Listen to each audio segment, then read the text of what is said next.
Second thing. All right, so some of the good things that we heard for some changes is that by now, all schools are identifying dropout risk factors. So that was really exciting because the first year that wasn't the case. And the fact that you saw so many teachers saying, even in the classroom, they pay attention to those things, it was really exciting.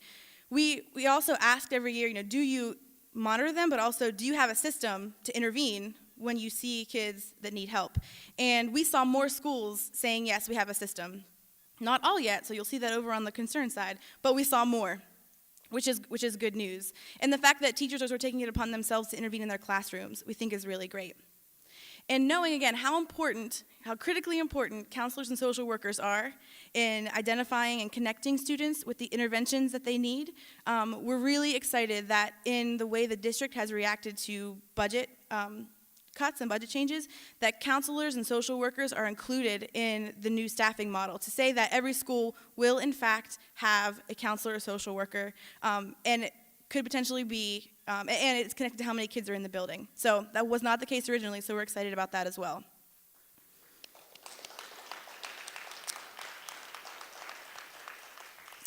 Some things that we were concerned about related to interventions, again, so we saw student factors pop up again consistently as being the leading barrier to implementing an effective dropout prevention strategy.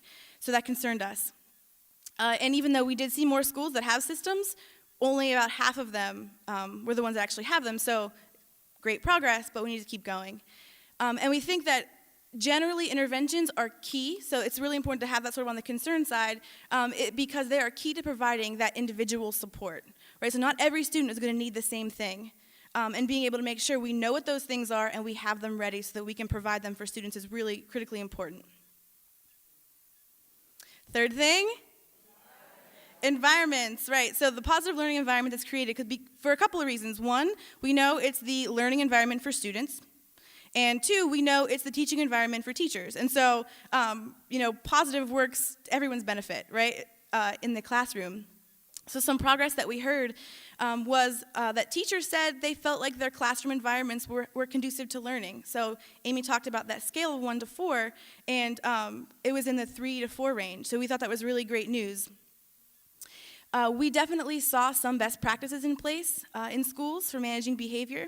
So I don't know if you remember those, but those were sort of school leadership modeling the expectations that exist for students. That is teaching students to replace behaviors. So they have school-appropriate behaviors that they can replace with other behaviors they were having.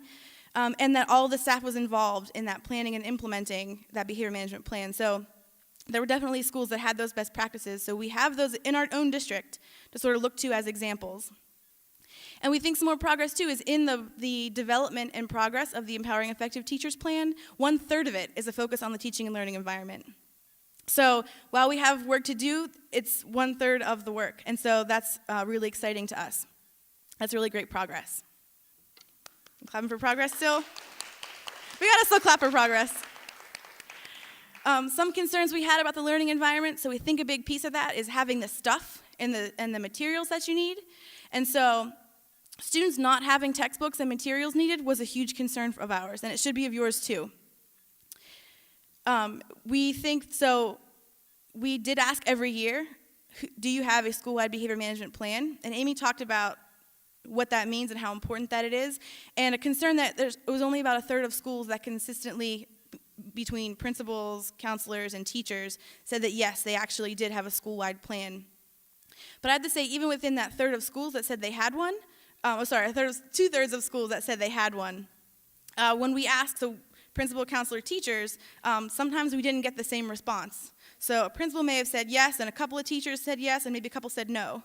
So even within those that have a plan is a first step.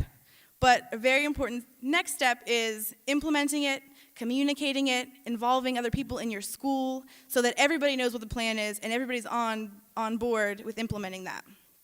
So we think that that's something that you should care about as well. And again, we saw that student-related factors, again, were consistently reported as a leading barrier to a positive learning environment.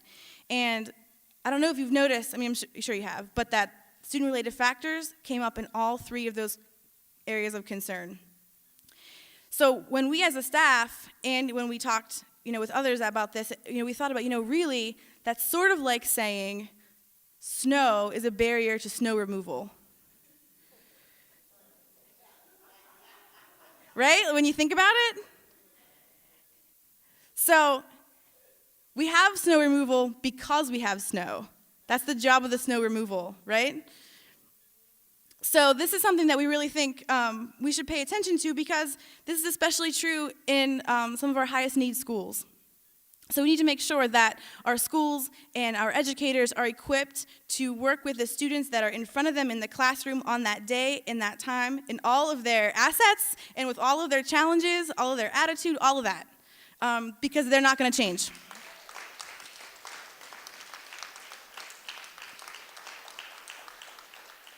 And by not changing, I mean we're not going to get new students. We have who we have. That's what I meant. So what we think, make sure I'm on my notes here. So don't forget, I know I'm sort of leaving us on highlighting some concerns, so I don't want us to forget the progress that we've heard, because this is significant progress, especially when you compare Pittsburgh to other school districts. We are well ahead of the game.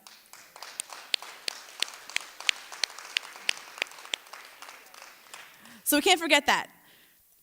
Knowing, though, we have two priorities, not just one. We have the priority of excellence, which we're working towards, but we also have the priority of equity, meaning that every single student must benefit from that excellence. And right now, we see some issues that aren't exactly getting us there. So the first one is that school-wide systems for managing behavior exist in some schools.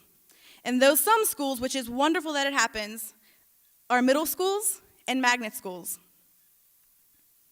So when we get everybody else on board, that's when we can cheer for progress on that one. We agreed? The next thing we saw was that books and materials are missing for some students. And those are the students in feeder high schools and in high poverty schools. When we see every student having books and materials, that's when we can cheer for progress on that point. Do we agree? Yes. The third point is that coursework for some students teaches them to study and work independently, which is great news, and that happens in actually middle schools and magnet schools, where those courses. Oh no, I'm sorry, I'm getting ahead of my notes. Those are the students actually in AP classes and in CAS classes. And that means those were students who were most likely to get homework often and who are most likely to have books to take home. So when we see every kid having those things, that's when we can cheer on that one, right?